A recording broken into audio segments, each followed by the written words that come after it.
यह आखिर कैसा खेला चल रहा है? एक तरफ स्टूडेंट खुद को EWS यानी आर्थिक रूप से कमजोर बताकर नीट पीजी की मेडिकल परीक्षा देते हैं और जब सरकारी कॉलेज में सीट नहीं मिलती तो वही कमजोर छात्र 1 करोड़ रुपए तक की वार्षिक फीस भरकर प्राइवेट मेडिकल कॉलेजों की मैनेजमेंट और NRI कोटे में दाखिला ले लेते हैं।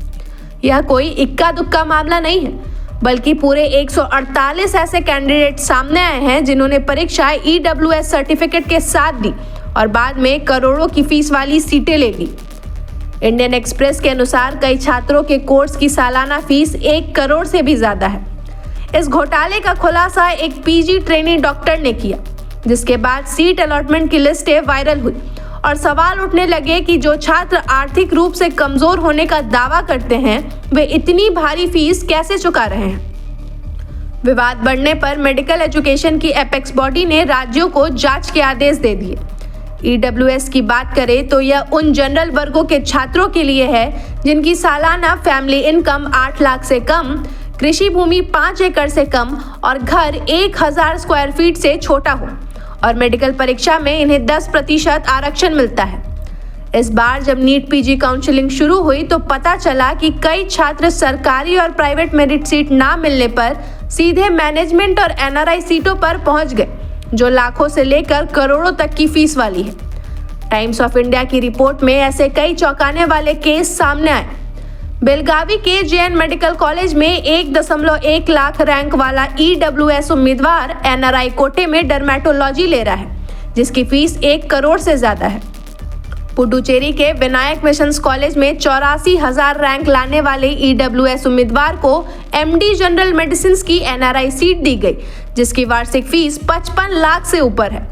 संतोष मेडिकल कॉलेज में 3 EWS कैंडिडेट को रेडियोलॉजी, जनरल मेडिसिन और गाइनो में 50 से 76 लाख तक की फीस वाली सीटें मिली।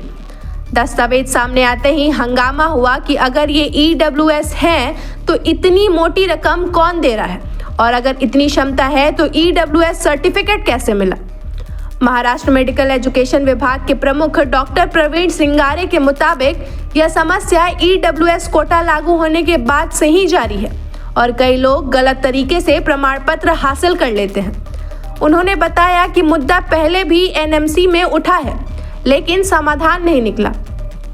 जांच होती है तो छात्र दावा करते हैं कि चाचा चाची, रिश्तेदार, कोई ट्रस्ट या बैंक लोन से उनकी फीस दी जा रही है, इसीलिए कार्रवाई करना मुश्किल हो जाता है, क्योंकि नियम यह भी कहता है कि मैनेजमेंट और NRI सीटें सभी कैटेगरी के लिए खुली होती है।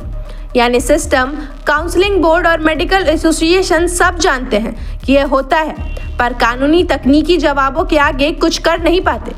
आखिर में बड़ा सवाल यही है कि अगर छात्र आर्थिक रूप से कमजोर हैं तो करोड़ों की फीस कैसे भरते हैं, और अगर करोड़ों की क्षमता है तो EWS का लाभ क्यों लिया जाता है। इस विरोधाभास पर पूरा सिस्टम सवालों के घेरे में है। आपकी राय क्या है, कमेंट में हमें जरूर बताएं।